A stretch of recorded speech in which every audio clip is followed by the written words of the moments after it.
I think we get the real deal in here. I think we can get Champions League winner. Where? In here. Who's Jamie? I'm not sure. What have we got? What have we got up here?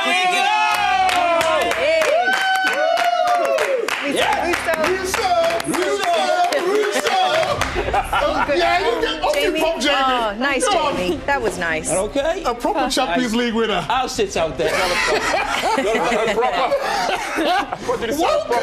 Welcome. Winner. How you doing? Good, how are you? I'm fantastic. We're delighted to have you here. It's nice to be here. Nice, huh? Yeah, it's nice. You run into the channel, it was difficult playing alone, chasing shadows sometimes. It was hot. You know, how did you feel when Stina put the ball in the back of the net? What was the feeling? Relief. Like, pure relief. Because, like, you play a Barcelona, you play a Spain, like, you know that you're not going to have the ball for a lot of the games. So it's like, how can we break them down? And, yeah, it took right till late on, but as soon as we scored, I knew how well we'd defended that whole game, so I didn't have any fear that we were going to concede. So I felt very comfortable. And I came off, so I had a drink, so I calmed down a little bit. So Talking about the drink, talk us about the after party. it was so good. Yeah, there was some hungover faces that day. Let's see, what was it like having Thierry down for training? It was sick. We didn't know about it until we got in the change room. Leah said to me, "Hey, have you heard he's coming to training?" I was like, "No, who?" She went, "Thierry." I went, "Shut up," because I was a big fan growing up. I used to love watching you play. Not Big Meeks, no? You too. Did you grow up an Arsenal fan? No, I was actually a United fan. But I love watching football. So how did you like me? Because you're a great striker. Okay, so that's what I'm talking about. At a particular moment, if you pause, can you pause and go back at that particular moment? I'm looking. That gap, that is pretty big to here. So I know now that ball needs to come to me. I don't want to go too far and get the ball and have the right back coming to me and try to smash me. You just want to stay as high as possible and let the ball come to you. So when Gilles Grimaldi receives that ball, I go behind and in front straight away. And at that particular moment, if you press pause here, he can't see the ball. There's no way he can see the ball. He's trying to. And I always say that the best camera that you have is flicking with your eyes. Thierry, at what point are you you think I'm going to flick? Because that's not normal to flick it up initially. Normally someone would hold someone off, hold it, you hold it. maybe try and turn them that way. Why would you try and flick that up in the air? Because, so, I know, this is why I wanted to stay here. To be able to do what, I planned that already. Because I could see the ball coming, I knew nobody was going to block it, but as soon as the ball came, this is why I wanted to explain that a tiny bit before. Playing at Highbury, your brain tells you where you are when you turn. You know where you are. Like you don't realizing that repetition creates habits. I always said that. And you know, when you blink and you train and you play in the stadium, you know where you are. Your body will let you know. So at that particular moment, all I wanted to do is surprise Denis Irwin, go in front of him, and you can see he doesn't know where the ball is. Now it's you, your quality, and what you're about to do. I wanted to flick it, and you can see like he's kind of holding my shirt. And it's not a lot, but he's making me a tiny bit go off balance. At that particular moment, I need to readjust my thought process of not hitting the ball too hard and just guide it. I've never seen anyone flick it in that situation. Would you practicing that in training? Yeah, I used to, and I knew Fabien is always off his line. He's always a bit more like as any goalkeeper, by the way. But here, this is when the ball comes, as you're going to see here. You see a little look I have. I know where he is. So now, when the ball comes, you see a little look. Yeah.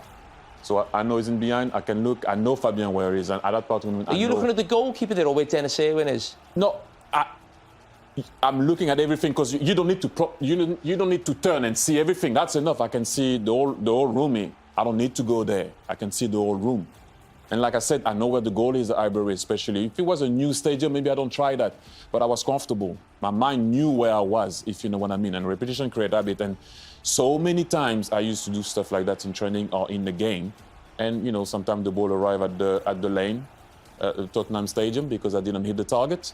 But On this occasion, you can see he doesn't know what's happening. He cannot see.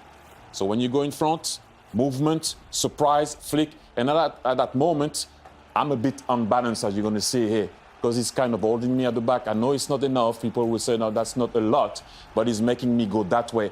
And then I can't hit it hard anymore. I cannot. So I have to guide it and trust the ball. That is astonishing. And trust the ball, that's all I have to do. But again, there was a thought process behind it. You got to think it. I always said that. And, you know, I was recently talking to actually Malik, your lovely husband.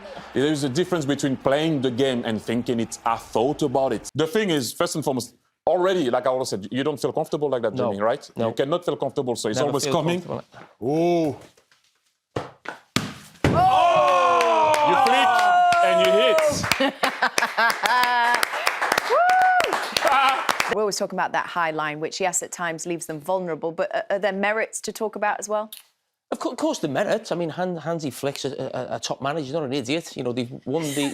You know, they've won the league. They got to the semi-finals. They were scared for him to take See, another but he doesn't yellow. argue That with means Thierry. he struggled. He doesn't argue with Thierry. I didn't make him go higher. Hold on. I let you finish your point, don't I? And then I come in. No. We just had a big debate earlier on today. I know he's your Disagree hero. with Thierry. I know he's your hero, but oh don't my be gosh. scared of him. Me scared? You're scared. I of him. love a debate, you know that. You never have one with him. Hold on. Someone has just got player of the match. Have it with him. No, but he was trying to be in the middle. Honestly, He was you're a coward. You are terrified wow. of him. You're terrified. Have the debate with him. Oh, wow. He's had the same one as me, but you're still coming back at No, me it after was, he's spun. I argued that a bit better, right? Yeah. He was more articulate. But anywho, Who? Nuno Mendes got player of the match. So no matter what played garbage really well. comes out of your mouth, facts are facts. And you love your stats and your facts, don't you? And the facts are tonight, Nuno Mendes got player of the match. Do you think he was player of the match? Well, it doesn't matter what I think, as you've just said. Did he get a little trophy? Of course it is. Can we get some footage of that, please? We'll see what we can do. Anyway, and take us to a break. Yeah, anywho, we're going to go to a break. Have you not heard that? No, anywho. Yeah. Anywho. I've heard of any Aluko.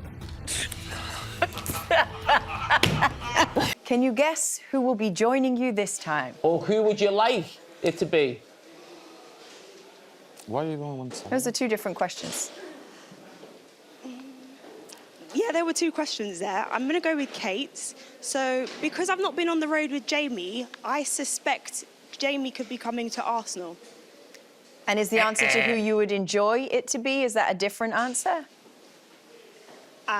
You really went there, didn't you? I don't want to be put on the spot like this. Thank you very much. Oh, you've changed your tune since a couple of weeks We're the ago. only people still left here in the flash zone.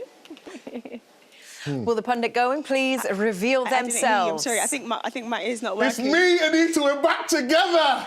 Me and you. It wasn't great. It wasn't great. So you're back at your team then? That's what I'm saying. See you later, Anita, man. Oh, wow. Gonzalo, I'd like to ask you if it's possible you could do me and CBS a big favour, because it seems that we have had a falling out with Luis Enrique, your boss. He was not happy with me in Dortmund a couple of seasons ago because I had a Dortmund scarf round my neck, but I'd had a few drinks, a little bit of alcohol. I got a little bit carried away. Could you make sure when you go back into the dressing room and tell him that we love him and we love his team and we love you? I will try, but if you support Dortmund, I cannot be. I cannot do like a miracle. For me, it's a huge thing. We support PSG only when you're not playing Liverpool. Gonzalo! You know what's coming now, my friend. I'm a great fan of you, big fan of you. Always deliver when you come into the pitch. So we want to know who's your favourite on the show, baby. Thank you so much. It's difficult as a striker. I would say Thierry Henry. Okay, Obrigado.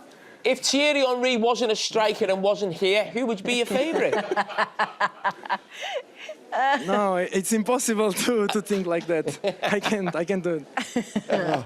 So you could just put us all down. Thank you, thank you. Do we all agree that the workload on players of this generation is a problem, Jamie?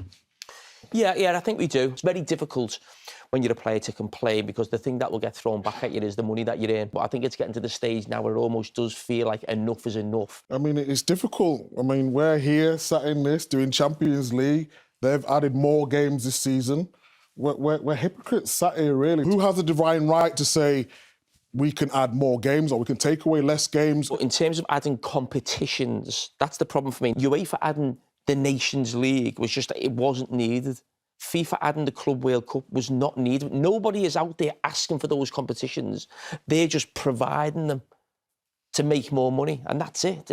We know why there is more games. As a fan, I'm tired. I didn't watch the Club World Cup. I had to do something in the final. I left half-time. The excess makes you lose appetite. It's too much. Like, I love my family, and at one point I need a break also. Like, I love football, but, you know, who watched it? Come on, too much is too much also. And I love it. But let's all be honest. Too much is too much. And that's why I think we're not hypocrites. I didn't watch the World Cup, the Club World Cup. But I watched one game. Yeah, but the fans I went to the watched final. it, though. I left at half-time. Again, but... It's so hard, isn't it? Because the fans really enjoyed the Club World Cup. The final was absolutely amazing, wasn't it? How deep is your pocket as a fan now? Well, it's let's difficult for the fans. How deep is your pocket now to go to the Nation League, to go to the Champions League, to go to the two cups that you have in England, to go to and to buy the shirts and to buy, and I love it. All the shirts look good and everything. I'm just saying, we're talking here. We don't know all the whole story. We know the whole story behind it, but we don't have the power to change things as ex-players, and we're not sitting in a position to take decisions. So we can be talking here for the whole day, bringing great solutions, and have great ideas. The only people that can change their destiny is the player themselves.